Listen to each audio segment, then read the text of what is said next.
ओम शांति। आज की तारीख है 12 अक्टूबर 2022। साकार महावाक्य। बाबा कहते, मीठे बच्चे, तुम्हें रूहानी कमाई में बहुत बहुत ध्यान देना है। तुम्हें रूहानी कमाई में बहुत बहुत ध्यान देना है। सिर पर विकर्मों का बोझा बहुत है।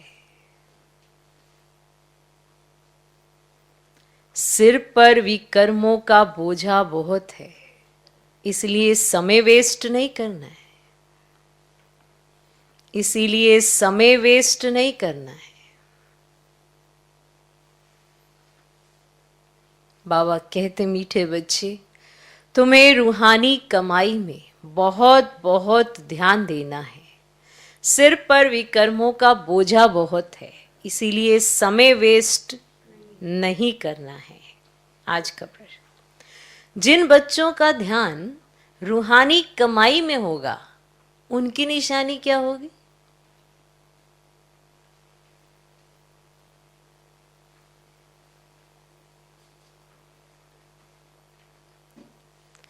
जिन बच्चों का ध्यान रूहानी कमाई में होगा, उनकी निशानी क्या होगी?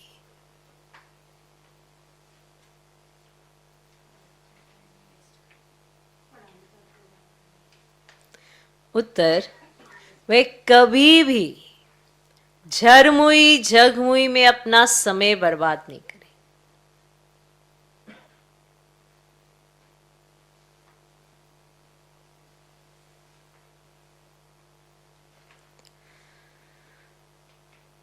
वे कभी भी झरमुई झगमुई में अपना समय बर्बाद नहीं करेंगे। शरीर निर्वाह करते हुए भी रूहानी कमाई में समय लगाएंगे।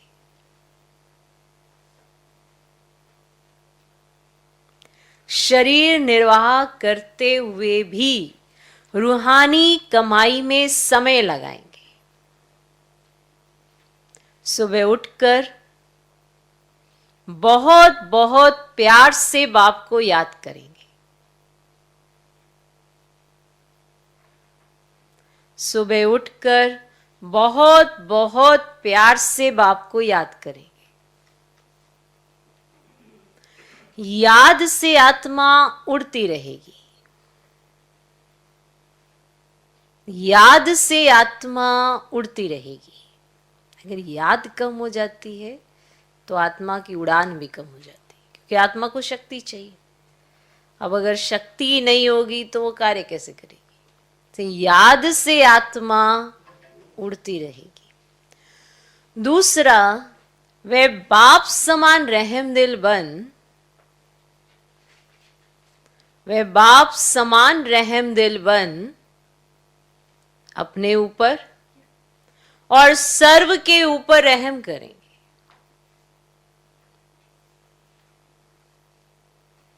वे बाप समान रहम दिल बन अपने ऊपर और सर्व के ऊपर रहम करेंगे। सबको बाप का परिचय देंगे।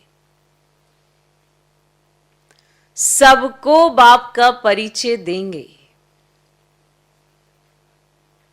ठीक? तो जिन बच्चों का ध्यान रूहानी कमाई में होगा, उनकी निशानी क्या होगी? उत्तर, वे कभी भी झरमुई झगमुई में अपना समय बर्बाद नहीं करेंगे। शरीर निर्वाह करते हुए भी रूहानी कमाई में समय लगाएंगे। सुबह उठकर बहुत बहुत प्यार से बाप को याद करेंगे। याद से आत्मा उड़ती रहेगी। दूसरा, वे बाप समान रहम दिल बन अपने ऊपर और सर्व के ऊपर रहम करेंगे। ना, अपने ऊपर भी तो रहम करना है। समय निकालोगे, याद की यात्रा करोगे, तो ये अपने ऊपर रहम करना भी है। फिर दूसरों पर भी रहम करेंगे, सबको बाप का परिचय देंगे। ठीक? तो आज का गीत है, तुम ही हो माता पिता, तुम ही हो बंधु सखा, तुम ही हो। ओम शांति। बच्चों ने गीत में माता पिता की महिमा सुनी? जैसे कोई घर में बच्चे रहते हैं तो माता पिता दादा होता है ना, तो दादे से वर्षा मिलता है, बाप द्वारा, क्योंकि दादे की मिल्कियत बड़ों की मिल्कियत होती है। तो यह भी सबसे बड़ा है। दुनिया वालों को तो पता ही नहीं, बच्चों को पता है। तुम ही हो माता पिता, तुम ही हो। तो ये दादे के लिए शब्द हैं, तो उनका परिचय देना पड़े, चाहे सम्मुख हो, चाहे चित्रों द्वारा, चाहे प्रोजेक्टर द्वारा। तो दादे का परिचय देना बहुत जरूरी है। अबे दादा कौन? शिव बाबा। जिस्मानी दादा साकार होता है। अब तुम्हारी बुद्धि में पहले कौन आया? दादा। भल प्रोजेक्टर द्वारा समझाओ, वह भी नंबरवार चित्र दिखाना है, तो पहले पहले परम पिता परमात्मा की समझानी देनी है। तो परम पिता परमात्मा से तुम्हारा क्या संबंध है, और फिर प्रजापिता ब्रह्मा से क्या संबंध है? तो पहले पहले शिव का चित्र दिखाना चाहिए। फिर है लिखत, जो प्रदर्शनी पर समझाते हैं, वह मैगजीन भी बनाते हैं, तो पहले पहले परिचय देना है। गीता में लिखा हुआ है भगवान उवाच, तो पहले भगवान का परिचय देना चाहिए। तुम सबकी बुद्धि चली जाएगी, चली गई ना ऊपर, चली गई है ऊपर। सबसे ऊंचा है परम पिता परमात्मा निराकार शिव बाबा, फिर ब्रह्मा विष्णु शंकर, फिर यहां आओ, फिर यहां आओ। तो जैसे घर में माता पिता और दादा बैठे होते हैं, तो वह है हद का और यह है बेहद का। तो चित्र सहित ना सारी लिखते होनी चाहिए। फर्क भी बताना चाहिए कि अनेक मनुष्य हठ योग सिखाते आए हैं और एक परमात्मा राजयोग सिखाते हैं, तो जिससे मुक्ति, जीवन मुक्ति मिल रही है। तो यहाँ है ही है ना एक निराकार परम पिता परमात्मा शिव भगवान वाच की बात है ना। जैसे लौकिक माँ बाप दादा बच्चों की बुद्धि में याद पड़ते हैं, हूबहू तुम्हारी बुद्धि में भी ऐसे है। तो यह सिर्फ पारलौकिक है और वह है लौकिक, और तुमको निश्चय है कि यह है शिव बाबा, निश्चय है कि यह है शिव बाबा हमारा बाप है। तो उनको याद करना चाहिए, परंतु बच्चे भूल जाते हैं, बच्चे भूल जाते हैं, टाइम बहुत वेस्ट करते हैं। भूल तो जाते ही हैं, साथ साथ टाइम बहुत वेस्ट करते हैं। वेस्ट टाइम नहीं करना चाहिए, क्योंकि विकर्मों का बोझा सिर पर होता है। जब ये पता हो कि इतना बोझा है, तो समय को तो सफल करना चाहिए, वेस्ट नहीं करना चाहिए। आत्मा में खाद पड़ गई है, तो लिखना चाहिए परमात्मा कौन है। अब परमात्मा के चित्र और श्री कृष्ण के चित्र पर घड़ी घड़ी समझाना चाहिए। स्वर्ग और नर्क के गोले बड़े अच्छे मशहूर हैं, तो नर्क के गोले पर लिख देना चाहिए कि यह है रावण राज्य, भ्रष्टाचारी दुनिया, और स्वर्ग के गोले पर लिख देना चाहिए कि यह है श्रेष्ठाचारी दुनिया।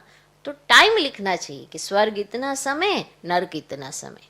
अब देखो चढ़ती कला और उतरती कला का भी चित्र है ना, क्योंकि उतरती कला में 5000 वर्ष और चढ़ती कला में 1 सेकंड।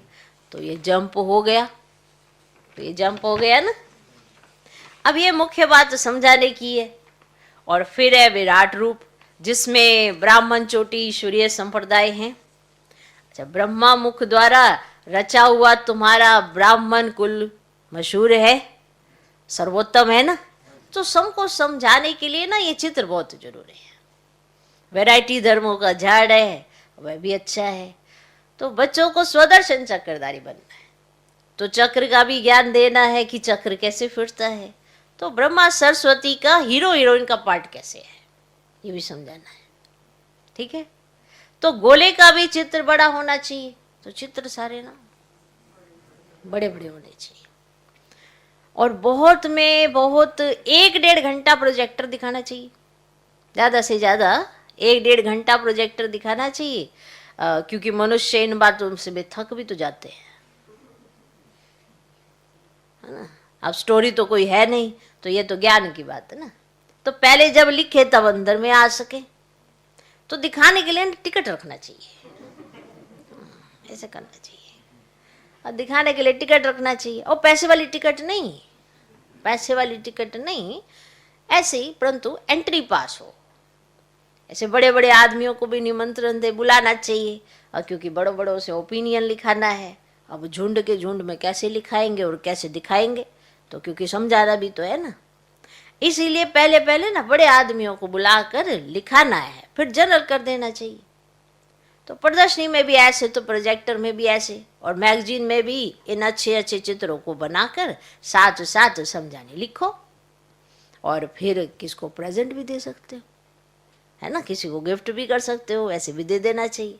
तो हठ योग और राजयोग का ना देखो बच्चे कंट्रास्ट भी अच्छी तरह लिखना चाहिए। हठ योग से क्या होता है, हठ योग कैसे करते हैं, राजयोग कैसे करते हैं, ऐसे ना पूरा कंट्रास्ट भी तुमको लिखना चाहिए।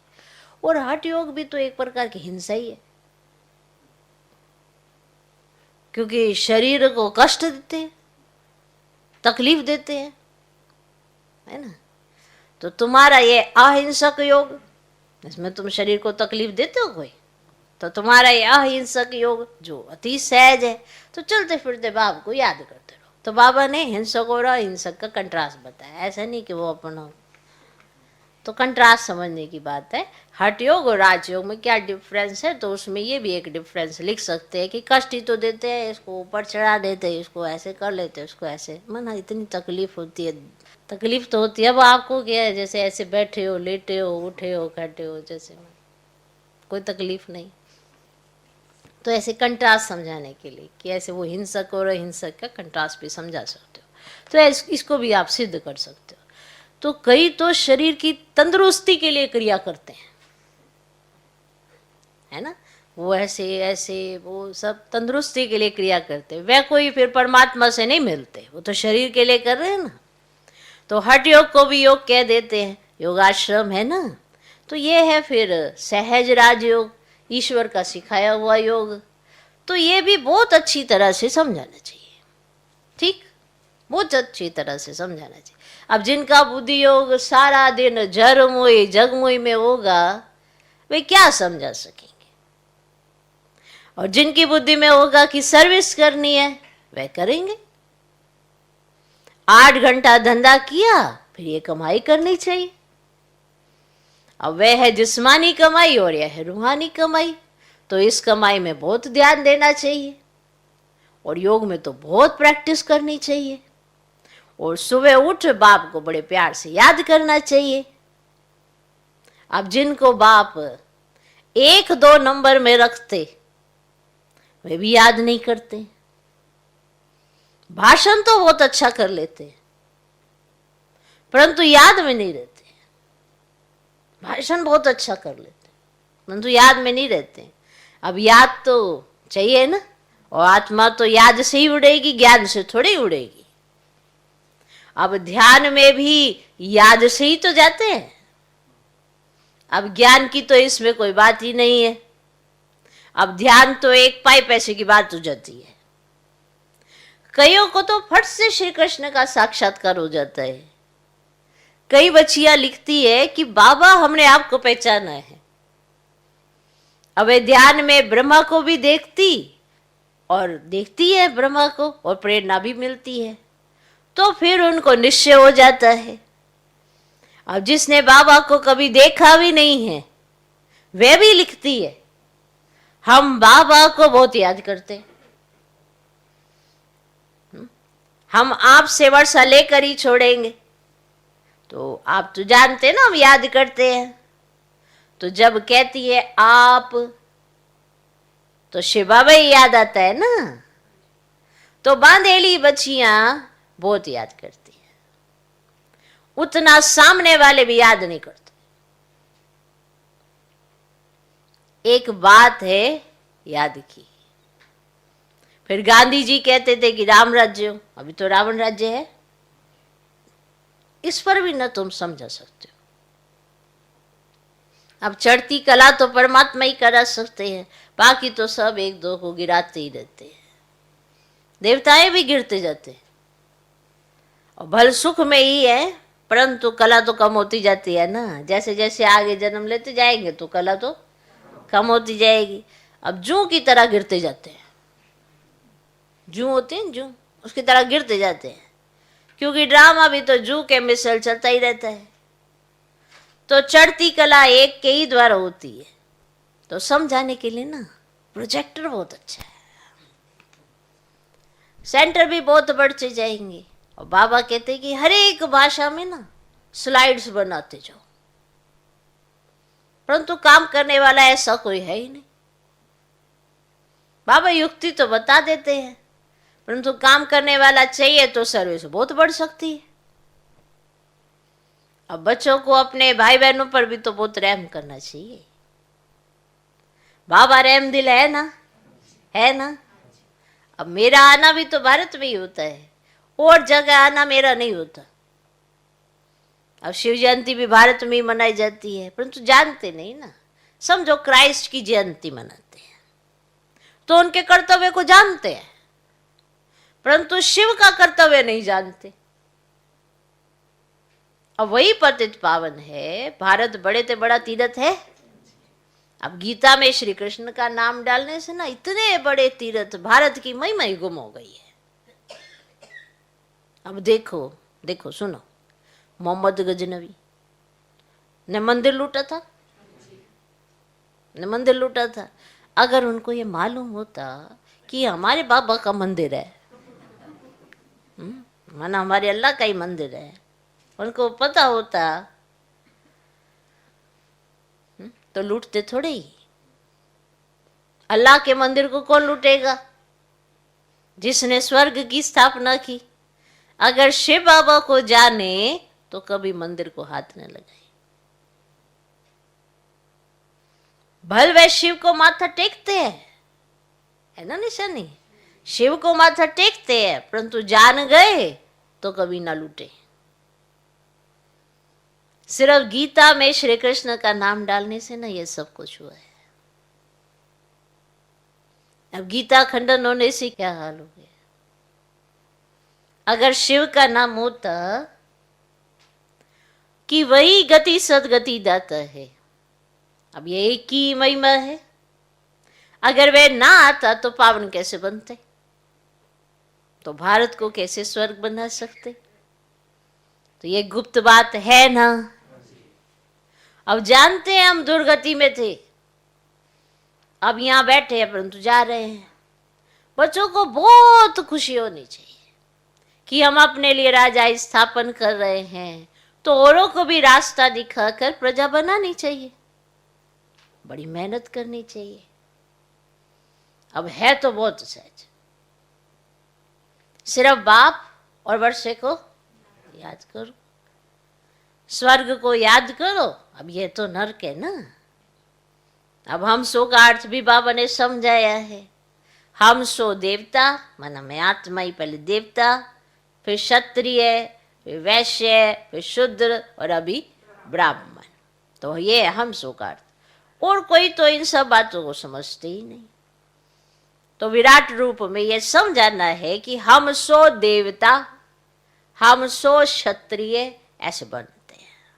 अभी हम स्वर्ग में गए कि गए, माना अब इस कलयुग के बाद क्या आना है। एक तो परम धाम जाना है सबको, फिर कहाँ आना है, सतयुग में ही आना है ना। और तो कोई युग आ नहीं सकता, सतयुग आएगा।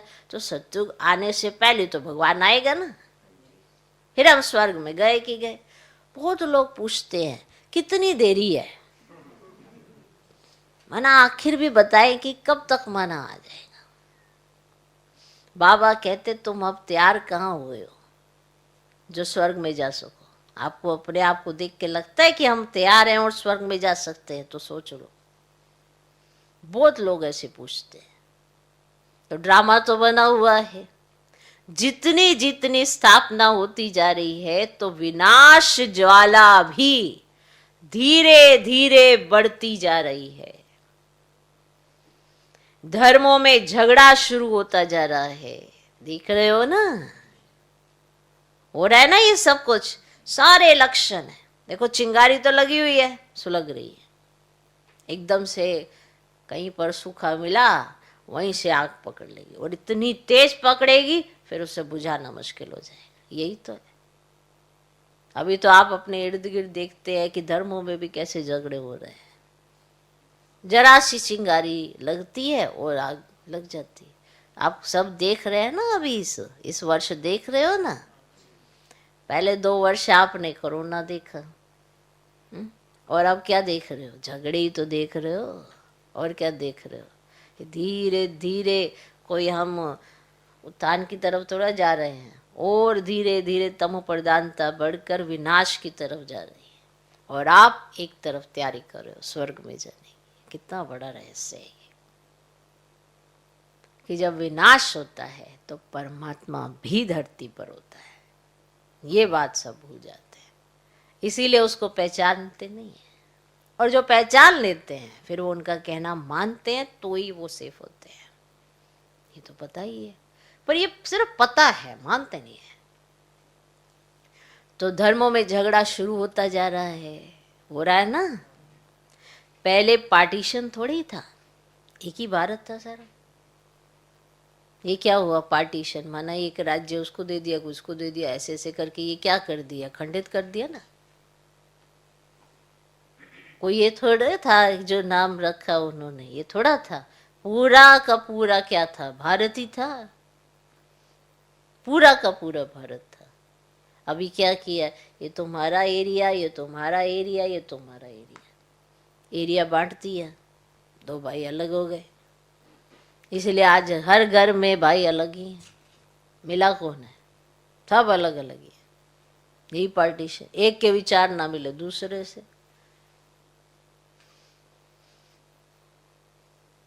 तो जितनी जितनी स्थापना होती जा रही है तो विनाश ज्वाला भी धीरे धीरे बढ़ती जा रही है। धर्मों में झगड़ा शुरू होता जा रहा है। पहले पार्टीशन थोड़े ही था। तुम जानते हो पहले एक देवता धर्म था। गीत में है ना, आप मिले तो हम स्वर्ग का राज्य योग बल से ले रहे हैं, बाहुबल से कोई ले ही नहीं सकता। उनके पास बाहुबल है ना, है ना बाहुबल। जो ये झगड़ा हो रहा है, रशिया अमेरिका आपस में मिल जाएं तो सारा राज्य ले सकते हैं, पर दोनों ही अलग हैं। कमाल की बात है। देखो, अगर मिल जाए तो सारा राज्य ले सकते हैं, लेकिन वो दोनों ही अलग हैं। तो दोनों अलग हैं, तो जब दोनों की युद्ध छिड़ेगी तो कौन रोकेगा? अब दोनों की आपस में युद्ध नहीं छिड़ती, दोनों के बीच में कोई और बीच में होता है, उसकी युद्ध में वो उसका साथ देता है, तो इनडायरेक्टली तो तुम्हारी ही युद्ध है। यही तो देख रहे हो, ये साकार महावाक्य है। भूल जाते हैं ना, भगवान को भूल जाते हैं। तो ये भी भूल जाते हैं कि बाबा ने सब कुछ बताया। सारी सिस्टम जितना भी है सिस्टमेटिकली, वो सारा जो ज्योग्राफी है, हिस्ट्री है, सब तो रिपीट होनी है। तो जब आपको अच्छे से समझ आ जाएगी, अच्छे से, कि बाबा क्या कहते हैं, कभी कोई प्रश्न उठेगा ही नहीं कि ये क्या होता है। कईयों को ड्रामा नहीं समझ आता, इसी में अटक जाते हैं कि बाबा ने कहा नूंद है तो मैं पुरुषार्थ कैसे नूंदूं। जब नूंद कह दी तो पता नहीं क्या नूंदा हुआ है, पर आपने क्या नूंदा है वो तो आप आज में देख सकते हो ना अपना, पर वो कोई नहीं देखता। हर कोई इसी द्वंद में अटका हुआ है कि ये क्या होता है, वो क्या होता है, वो जो हमारा पास्ट हो गया और रिपीट। पास्ट की चिंता सबको है क्योंकि वो देख चुके हैं। प्रेजेंट की चिंता किसी को नहीं है, जो वो कर रहे हैं। तो करने पर ध्यान दे दो तो फ्यूचर की चिंता अपने आप खत्म हो जाएगी। फ्यूचर किस चीज से बनता है? प्रेजेंट से ही तो बनता है ना फ्यूचर। और किस चीज से बनता है फ्यूचर? पास्ट से फ्यूचर नहीं बनता, प्रेजेंट से फ्यूचर बनता है कि अपने आज क्या किया उसी के आधार पर फ्यूचर आपका तय किया जाएगा। तो आज तो आपके हाथ में है ना। अभी आपका ये देखो 12 अक्टूबर का दिन शुरू हुआ है, तो आपका आज तो आपके हाथ में है। अगर आप आज सोच रहे तो आज मैं योग में रहूंगी, आज मैं शांत रहूंगी, आज मैं किसी से झगड़ा नहीं करूंगी, तो इसका बेनिफिट आपको कल परसों आगे तो मिलेगा ही।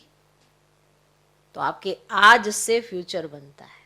आपने अगर आज कोई ऐसी उल्टी एक्ट चल दी तो उसका फल तो आपको मिलेगा ही आगे, और अगर सीधर चली तो भी उसका फल मिलेगा, क्योंकि हर कर्म का फल तो है ही, चाहे अच्छा चाहे बुरा।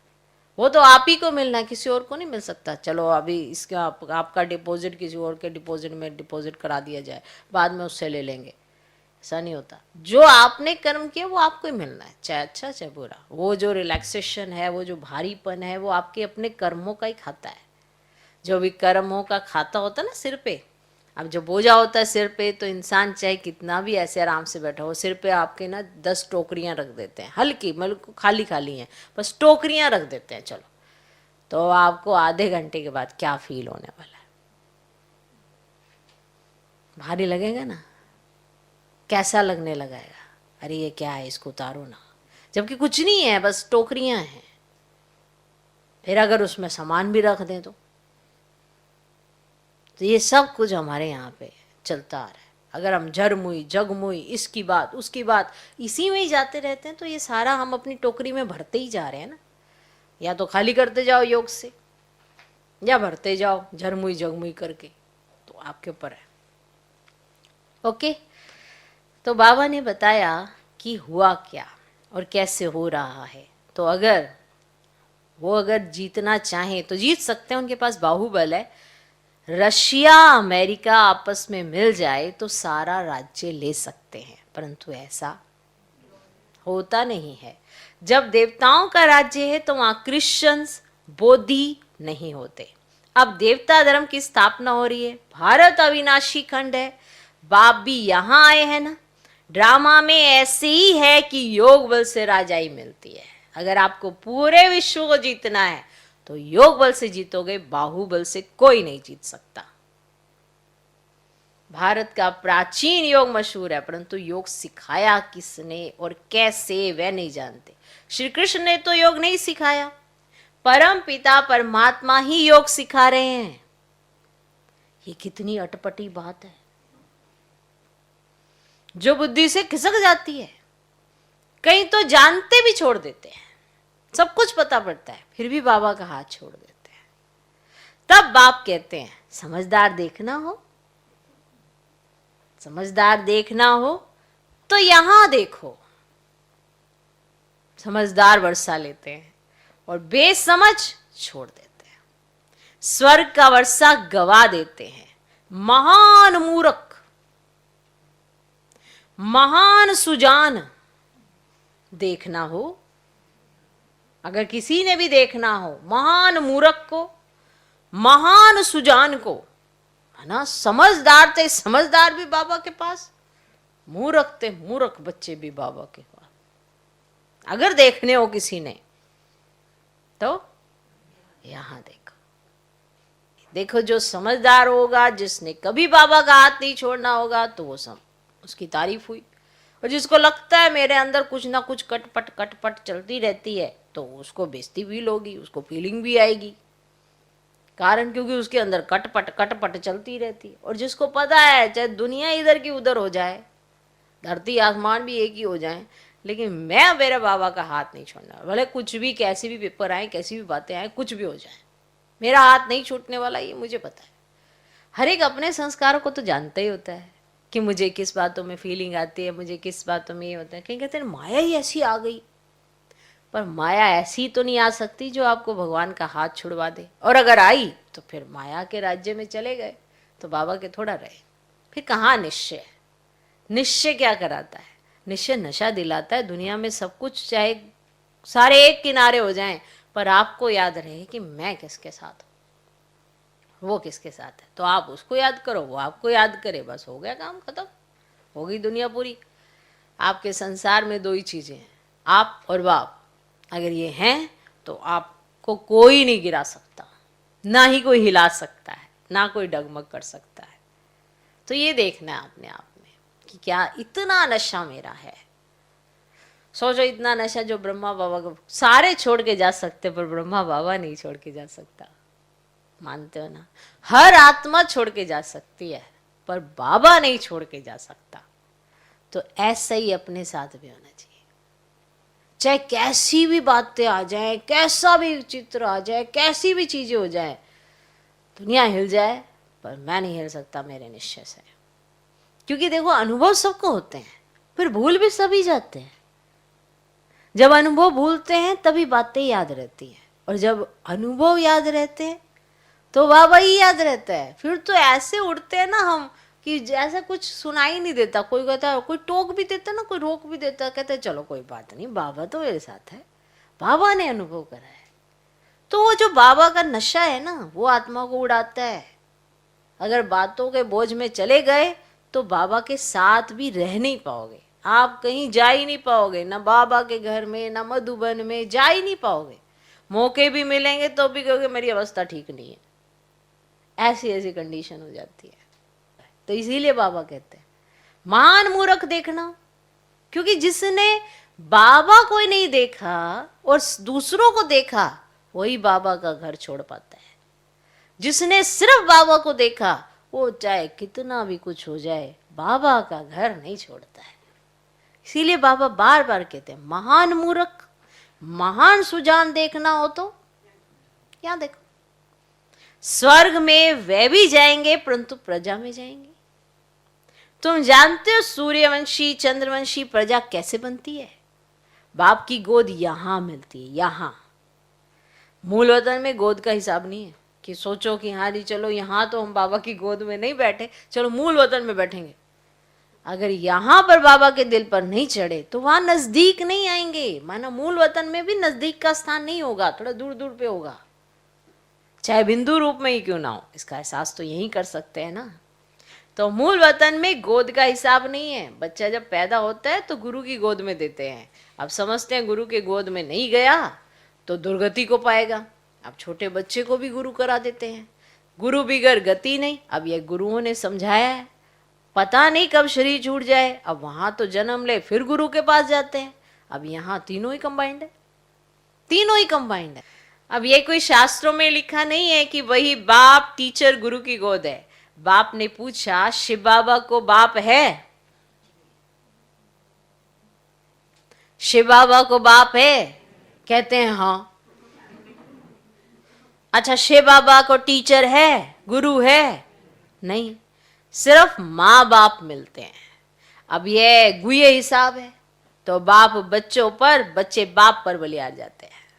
बाप बच्चों पर, बच्चे बाप पर बलिहार जाते हैं। लौकिक में बच्चे बाप पर बलिहार नहीं जाते, बाप जाते हैं।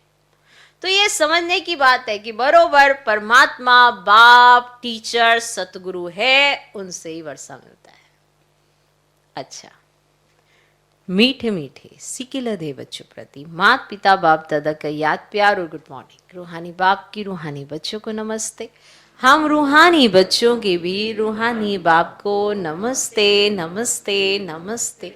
Good morning good morning good morning. धारणा के लिए मुख्य सार, पहला पॉइंट, स्वदर्शन चक्रधारी बनना है। स्वदर्शन चक्रधारी बनना है।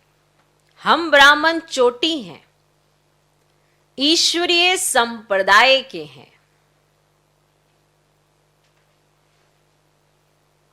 इस नशे में रहना है। स्वदर्शन चक्रधारी बनना है। हम ब्राह्मण चोटी हैं, ईश्वरीय संप्रदाय के हैं, इस नशे में रहना है। दूसरा पॉइंट, अपना समय बाप की याद में सफल करना है।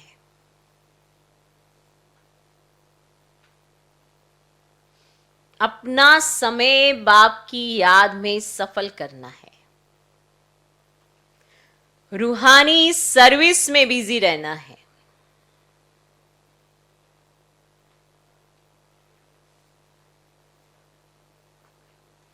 बाप पर पूरा पूरा बलिहार जाना है। अपना समय बाप की याद में सफल करना है। रूहानी सर्विस में बिजी रहना है। बाप पर पूरा पूरा बलिहार जाना है। ठीक। आज का वरदान, एक रस स्थिति के आसन पर मन बुद्धि को बिठाने वाले सच्चे तपस्वी भव। एक रस स्थिति के आसन पर मन बुद्धि को बिठाने वाले सच्चे तपस्वी भव। तपस्वी सदा आसनधारी होते हैं। वे कोई ना कोई आसन पर बैठकर तपस्या करते हैं। आप तपस्वी बच्चों का आसन है एक रस स्थिति, फरिश्ता स्थिति। इन्हीं श्रेष्ठ स्थितियों के आसन पर स्थित होकर तपस्या करो। जैसे स्थूल आसन पर शरीर बैठता है, ऐसे श्रेष्ठ स्थिति के आसन पर मन बुद्धि को बिठा दो और जितना समय चाहो, जब चाहो, आसन पर बैठ जाओ। इस समय श्रेष्ठ स्थिति के आसन पर बैठने वालों को भविष्य में राज्य का सिंहासन प्राप्त होता है। आज का स्लोगन, दूसरे के विचारों को अपने विचारों से मिलाकर सर्व को सम्मान देना ही माननीय बनने का साधन है। दूसरे के विचारों को अपने विचारों से मिलाकर सर्व को सम्मान देना ही माननीय बनने का साधन है।